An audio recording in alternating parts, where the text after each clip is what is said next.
ಮುಳಬಾಗಿಲಿನಲ್ಲಿ ಪ್ರತಿದಿನ ನಡೆಯುವ ಎಲ್ಲಾ ಸುದ್ದಿಗಳನ್ನ ವೀಕ್ಷಿಸಲು ಮತ್ತು ತಿಳಿಯಲು ಕೂಡಲೇ ನಮ್ಮ ಪೇಜ್ ಅನ್ನ ಫಾಲೋ ಮಾಡಿ ಮತ್ತು ಬೆಲ್ ಐಕಾನ್ ಅನ್ನ ಒತ್ತಿ ನಮಗೆ ಬೆಂಬಲ ನೀಡಿ.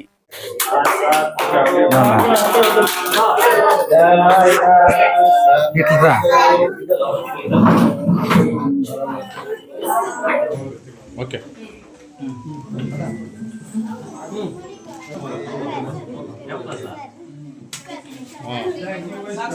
ಮದುವೆ ಮಾಡ್ಕೊತಾ ಇರ್ತಕ್ಕಂಥ ಹೆಣ್ಮಕ್ಳಿಗೆ ಒಂದಷ್ಟು ತಾಳಿ, ಒಂದಷ್ಟು ಮೂಗ್ನತ್ತು, ಒಂದಷ್ಟು ಅವ್ರ ಕೈಲಾದಷ್ಟು ಒಂದು ಜೊತೆ ಬಟ್ಟೆಯನ್ನ ಕೊಡಿಸ್ತಕ್ಕಂಥ ವ್ಯವಸ್ಥೆಯನ್ನು ಮಾಡ್ತಾ ಇದ್ದಾರೆ. ಒಂದಷ್ಟು ಬಡವರಿಗೆ ಮನೆಗಳಿಗೆ ನಿರ್ಗತಿಕರಾಗಿರ್ತಕ್ಕಂಥ ವಾಸ ಮಾಡಕ್ಕೆ ಮನೆಗಳು ಇಲ್ಲದೆ ಇರ್ತಕ್ಕಂಥವ್ರಿಗೆ ಒಂದಷ್ಟು ಮನೆ ಕಟ್ಕೊಳ್ಳೋದಕ್ಕೆ ಒಂದು ಸಹಾಯಧನವನ್ನ ಮಾಡ್ತಾ ಇದ್ದಾರೆ. ಹೀಗೆ ಎಲ್ಲ ರಂಗಗಳಲ್ಲೂ ಸಹ ನಮ್ಮ ಸಂಗೊಳ್ಳಿ ವೆಂಕಟೇಶ್ ಅವರು, ಯಾಕಂತ ಹೇಳಿದ್ರೆ ಅವಾಗಿಂದ ಅವರನ್ನ ಕೊಂಡಾಡಿದ್ರು. ಯಾಕಂತ ಹೇಳಿದ್ರೆ ನಾವು ಹುಟ್ಟುತ್ತಾ ಬರಿಗೈಯಲ್ಲಿ ಬಂದಿರೋರೆ, ಹೋಗುವಾಗೂ ಸಹ ಬರಿಗೈಯಲ್ಲಿ ಹೋಗೋರೆ. ಆದ್ರೆ ಆ ಮಧ್ಯ ಏನಿದೆ ಒಡನಾಟ, ಆ ಒಡನಾಟದಲ್ಲಿ ಇರ್ತಕ್ಕಂಥ ನನ್ನ ಒಂದು ಸಂಪಾದನೆ ಅಲ್ಲಿ ಏನೋ ಒಂದಷ್ಟು ಮಕ್ಕಳಿಗೆ ಉಪಯೋಗ ಆಗಲಿ ಅಥವಾ ಜನಕ್ಕೆ ಉಪಯೋಗ ಆಗಲಿ, ಬಡವರು ನಮ್ಮ ಜೊತೆಗೆ ಬರಲಿ.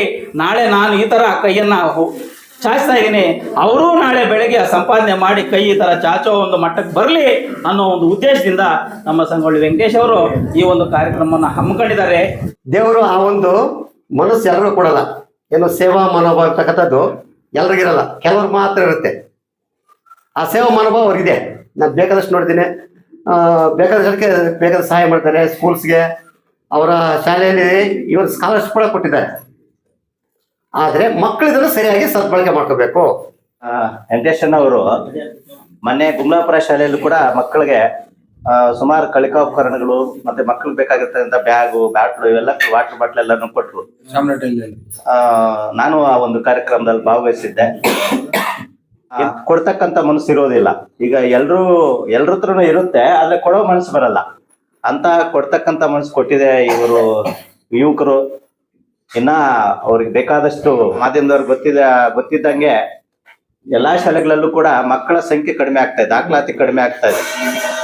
ಯಾಕಂತಂದ್ರೆ ಇಲ್ಲಿ ಮೂಲಭೂತ ಸೌಲಭ್ಯಗಳ ಕೊರತೆ ಇದೆ.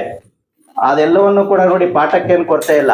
ಎಲ್ಲಾ ಟೀಚರ್ಸ್ ಕೂಡ ಚೆನ್ನಾಗಿ ಪಾಠ ಮಾಡ್ತಾ ಇದ್ದಾರೆ.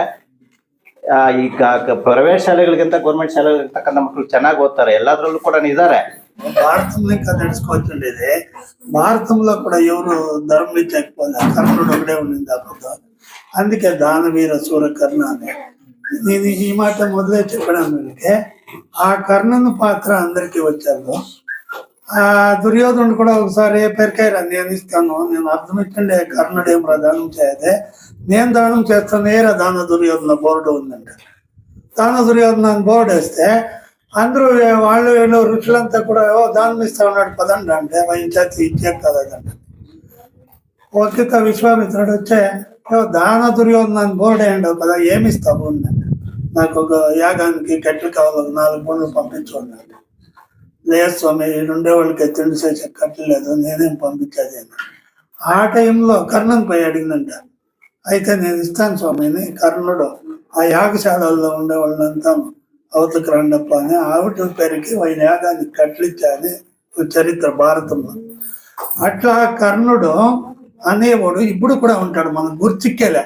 ఇట్లా సందర్భాల్లో ఇట్లా తావు గుర్తిక్తారు. ఎందరో ఉండేవాళ్ళు ఉంటారు మహానుభావులు. సయ్యి ఇట్లా అంటుందే కానీ అందరికీ ఇట్లా తీసుకునేవాడికే కానీ ఇట్లా ఇచ్చేవాడికి ఉంటారు. అందుకే ఎవరికో ఒకరికి ఆ గుణాలు ఉంటాయి కాబట్టి వాళ్ళు ఇస్తారు అని చెప్పుకొని వాళ్ళకి ఇంకా దేవుడు ఆ గుణాలు, ఆ నడవడికలు, ఆయురారోగ్యాన్ని ఇవ్వాలని వాళ్ళు ప్రార్థిస్తూ అందరికీ సెలవు తీసుకుంటారు. ಈ ದಿನ ನಮ್ಮ ಶಾಲೆಯಲ್ಲಿ ಹುಡುಗರಿಗೆ ಒಂದು ವಿಶೇಷವಾದ ಹಬ್ಬದ ವಾತಾವರಣ. ಸಂಗಂಡಹಳ್ಳಿ ಗ್ರಾಮ, ಮುಳಬಾಗಿಲು ತಾಲೂಕು.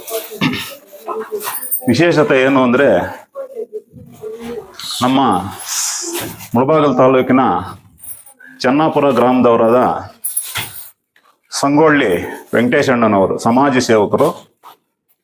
ಅವ್ರ ಕಡೆಯಿಂದ ಎಲ್ರಿಗೂ ಕೂಡ ಇಲ್ಲಿ 35 ಜನ ಮಕ್ಕಳಿದ್ದಾರೆ, 37 ಜನ ಮಕ್ಕಳಿದ್ದಾರೆ. ಎಲ್ರಿಗೂ ಕೂಡ ಅವ್ರಿಗೆ ಒಂದು ಸುಸಜ್ಜಿತವಾದ ಬ್ಯಾಗು ಮತ್ತೆ ಕೆಲವು ಬುಕ್ಕುಗಳು ಮತ್ತೆ ನೀರ್ ಬಾಟ್ಲು ಎಲ್ಲವೂ ಕೂಡ ಒಂದು ನಿಸ್ವಾರ್ಥ ಸೇವಾ ಮನೋಭಾವದಿಂದ ತಾನು ಒಂದು ಕಟ್ಟ ಕಡೆಯ ವ್ಯಕ್ತಿಗೆ ತಲುಪಿಸಬೇಕು ಅನ್ನೋ ಉದ್ದೇಶದಿಂದ ನಮ್ಮ ಶಾಲೆನೇ ಅಲ್ಲ, ಸರ್ಕಾರಿ ಶಾಲೆಗಳಿಗೆ, ಸುಮಾರು ಶಾಲೆಗಳಿಗೆ ಅವರು ಉಚಿತವಾಗಿ ಕೊಡ್ತಾ ಇದ್ದಾರೆ. ಮತ್ತು ಇದೇ ರೀತಿಯಾಗಿ ಸುಮಾರು ಶಾಲೆಗಳಲ್ಲಿ ಇಂದಿನಿಂದ ಕೂಡ ಅನೇಕ ಕಾರ್ಯಕ್ರಮಗಳನ್ನು ನಡೆಸ್ಕೊಂಡ್ ಬಂದಿದ್ದಾರೆ. ನಾನು ಸುಮಾರು ಇತ್ತೀಚೆಗೆ ಹೈಸ್ಕೂಲಲ್ಲಿ ಗುಮ್ಲಾಪುರದಲ್ಲಿ ಕೂಡ ಒಂದು ದೊಡ್ಡ ಕಾರ್ಯಕ್ರಮ ನಡೆಸಿದ್ರು. ಸುಮಾರು ಕಾರ್ಯಕ್ರಮಗಳನ್ನು ನಡೆಸ್ತಾ ಇದ್ದಾರೆ. ಯುವಕರಿಗೆ ಒಂದು ಕ್ರಿಕೆಟ್ ಕ್ಲಬ್ ಅಲ್ಲಿ ಕೂಡ ಕ್ರಿಕೆಟ್ ಅನ್ನು ಆಯೋಜನೆ ಮಾಡಿದ್ರು. ಯಾರೇ ಬರಲಿ ಅವರು ಒಂದು ಸಮಾಜಮುಖಿ ಕೆಲಸ ಮಾಡ್ತಾ ಇರೋದಕ್ಕೆ ಎಲ್ಲ ಬಡವರಿಗೂ ಕೂಡ ತುಂಬಾ ಉಪಯೋಗ ಆಗ್ತಾ ಇದೆ.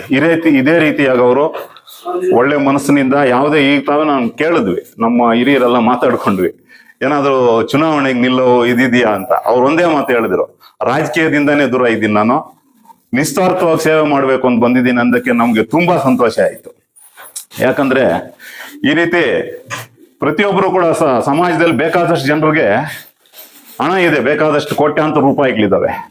ಆದ್ರೆ ಅವರು ಒಂದು ಮಧ್ಯ ತರಗತಿ ಅವ್ರೇನ್ ದೊಡ್ಡ ಶ್ರೀಮಂತರಲ್ಲ, ಬೇಕಾದಷ್ಟು ಕೋಟ್ಯಾಧಿಪತಿಗಳಲ್ಲ, ಮಧ್ಯ ತರಗತಿ ಅವರೇ. ಆದ್ರೂ ಕೂಡ ನಾನು ಒಂದು ಬಂದಿದ್ದ ಸಂಪಾದನೆ ಮಾಡಿದ್ದನ್ನ ನಾನು ಅಷ್ಟು ಬಡವರಿಗೆ ಹಂಚಬೇಕು ಅನ್ನೋ ಉದ್ದೇಶದಿಂದ ತಮ್ಮ ಸ್ವಾರ್ಥಕ್ಕಾಗಿ ಏನೋ ಆಪೇಕ್ಷಣೆ ಇಟ್ಕೊಂಡು ದಾನ ಮಾಡೋದು ಅದು ಬೇರೆ ರೀತಿ. ಶಾಲಾ ಮಕ್ಕಳಿಂದ ನಮ್ಗೇನು ಆಪೇಕ್ಷಣೆ ಇರೋದಿಲ್ಲ. ಆ ಭಗವಂತ ಅವ್ರಿಗೆ ಇನ್ನಷ್ಟು ಆರ್ಥಿಕವಾಗಿ ಬಲ ಕೊಡ್ಬೇಕು. ಯಾಕಂದ್ರೆ ಈ ರೀತಿ ಒಂದು ಸೇವೆ ಯಾವಾಗ ಮಾಡ್ತಾರೋ ಅವ್ರಿಗೆ ಭಗವಂತ ಒಂದು ಅಷ್ಟೊಂದು ಇನ್ನಷ್ಟು ಆರೋಗ್ಯ ಚೆನ್ನಾಗಿ ಕೊಡ್ಲಿ, ಮತ್ತೆ ಐಶ್ವರ್ಯ ಚೆನ್ನಾಗಿ ಕೊಡ್ಲಿ, ಆರ್ಥಿಕವಾಗಿ ಮುಂದೆ ಬಂದು ನಮ್ಮ ಶಾಲೆನೇ ಅಲ್ಲ ಪ್ರತಿಯೊಂದು ಶಾಲೆಗೆ ಅವ್ರಿಗೆ ಶಕ್ತಿ ಕೊಡುವಷ್ಟು ಶಕ್ತಿ ಕೊಡ್ಲಿ ಅಂತ ಭಗವಂತನಲ್ಲಿ ಬೇಡ್ಕೊಂತೀನಿ.